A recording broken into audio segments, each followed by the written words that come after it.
To keep Singapore going and sustainable for future generations, we must adjust how we live as a society and how we grow our economy. How can we achieve economic and social development while protecting the environment that gives us life? How can we account and be accountable for environmental externalities? How do we change our societal norms and behaviors to live more sustainably? What does it take to prepare ourselves to be a more environmentally sustainable and resilient country so that we can have a better Singapore for tomorrow?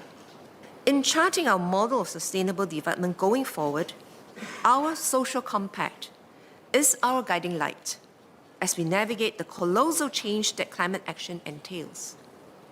We need to re-examine and reaffirm our social compact at 3 levels. First, the social compact between me and others.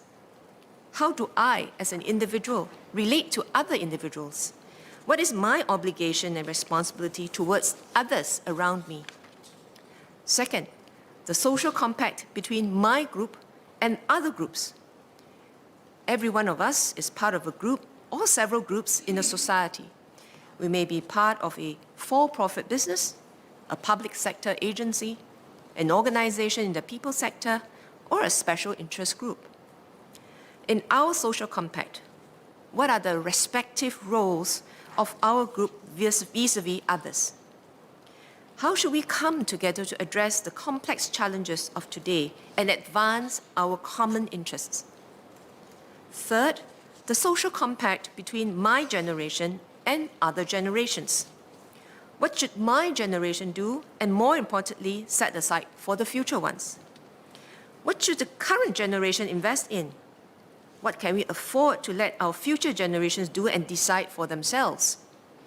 What are the common values that thread and weave across multiple generations of Singaporeans, binding us together and making us stronger as one people? We recognize that we are caretakers and stewards of a country that will endure beyond us.